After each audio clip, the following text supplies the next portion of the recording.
जय श्री कृष्ण। एस्ट्रो के पीआर कोलकाता से मैं किशन राघानी।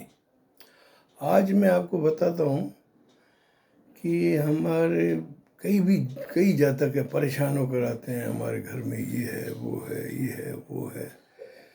फिर हम उनकी कुंडलियाँ हम देखते हैं तो उसमें पितृदोष निकलता है।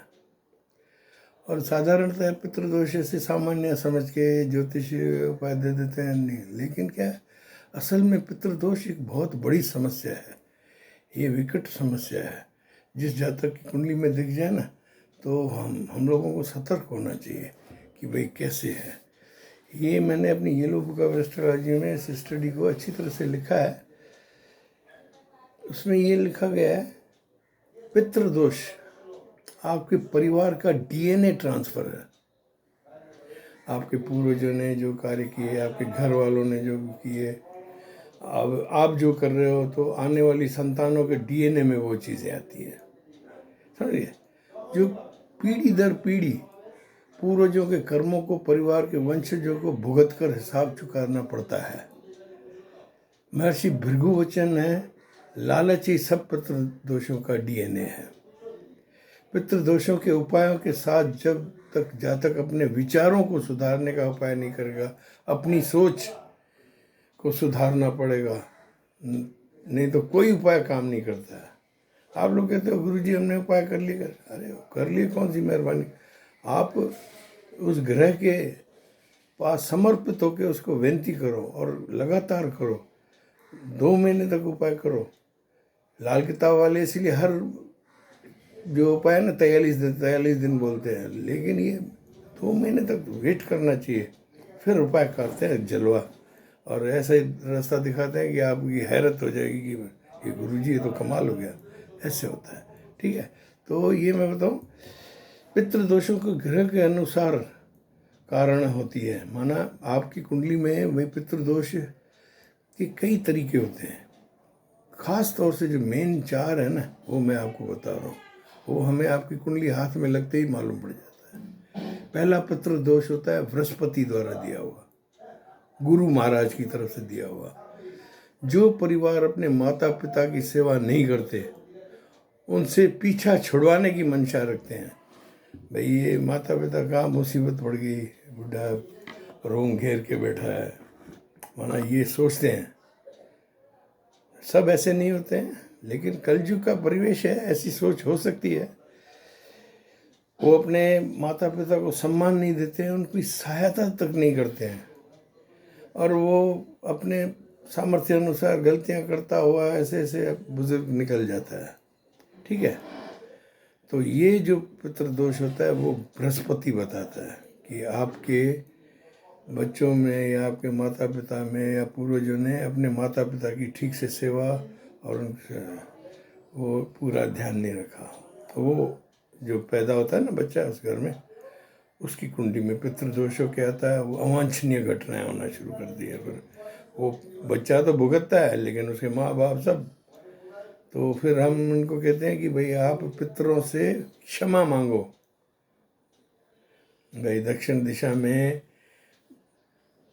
गाय के कंडे पे घी डालकर, उसमें खीर डालकर, उसको जलाकर, उसका धुआं है ना लेके पूरे घर में घूमो और पितरों से माफ़ी मांगो कि भाई हमारे पूर्वजों या हम में से किसी ने भी हमारे पिता अपने माता पिता को दुख दिया, हम उसकी क्षमा याचना मांगते हैं। बृहस्पति भगवान हमें माफ़ कर दो। तो ये काम 2 अमावस्या करो, 3 अमावस्या करो, फायदा होगा ज़रूर। अब दूसरा होता है मंगल का पितृदोष। मंगल के पितृदोष में क्या है, जर जोरू जमीन के हड़पने के किस्से होते हैं।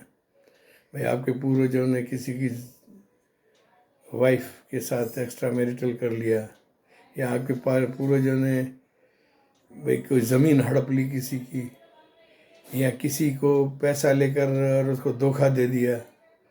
तो यह काम होंगे तो उनके पूर्वजों के परिवार में वर्तमान में कोई यह काम करे तो मंगल पितृदोष लगता है। ठीक वैसे ही जैसे जानवर जहाँ पेशाब करता है उसी जगह पर अपना कब्जा समझता है, इससे भी ज़मीन हड़पना पितृदोष में पाया जाता है।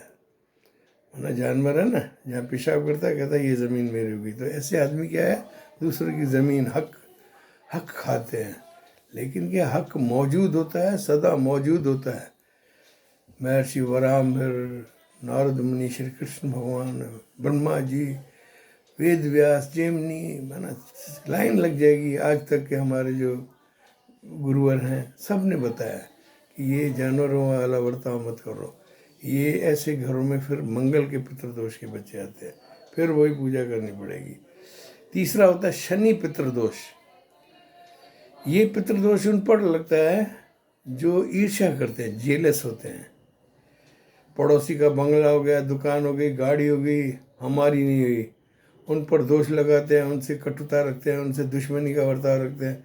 उन पर भाई ऐसे, अरे अगला अपने कर्मों से खुश हो रहा है, उसके पास उसने पूर्व कर्म अच्छे किए हैं तो अच्छे बंगले में रह रहा है, तो आपको क्या तकलीफ है? ऐसे नहीं करना चाहिए।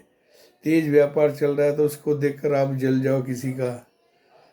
माना असल में ये इंसान के पूर्वज आपके परिवार से उत्तम कर्म करके आते हैं, उनका फल है, समझे? ये अगर हम लोग संभाल लें ना तो हमारी आने वाली संतानें भी उत्तम है। श्री कृष्ण भगवान ने कहा श्रीमानों के घर श्रीमान भेजता हूँ, ठीक है ना। तो आप किसी की ज़मीन ऐसे करोगे तो फिर बच्चे भी ऐसे आएंगे, वो लुटाएंगे। असल में पितृदोष में ये देखना चाहिए कि हमको अपने किस काम में सुधार करना है। माना we have to change our attitude.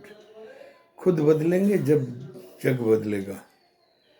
देखो, यह प्रयत्न करना चाहिए विवेक से कि हम सुधरेंगे तो सब नज़ारे सुधरते दिखेंगे, पितृदोष खत्म होंगे। उपाय भी तभी काम करते हैं जब आप इन चीज़ों को महसूस करते हो कि भाई हाँ ऐसे हुआ था हमारे परिवार में, हम माफ़ी मांगते हैं। तो फिर हम जो उपाय देते हैं वो काम भी करते हैं, है ना। अब चौथा और आखिर, बुद्ध का पितृदोष। इन जातों को कि जिन पर ये दोष होता है उनकी बेटियां दुखी रहती है, बुद्ध का पितृदोष होता है इन पर। ये उन आदमियों को लगता है जिनके पूर्वज पहले ज़मींदार थे और श्रमिकों का हक खाते थे, उनसे ज़मीनों का हिस्सा लेते थे, प्रोडक्शन का हिस्सा ले लेते थे।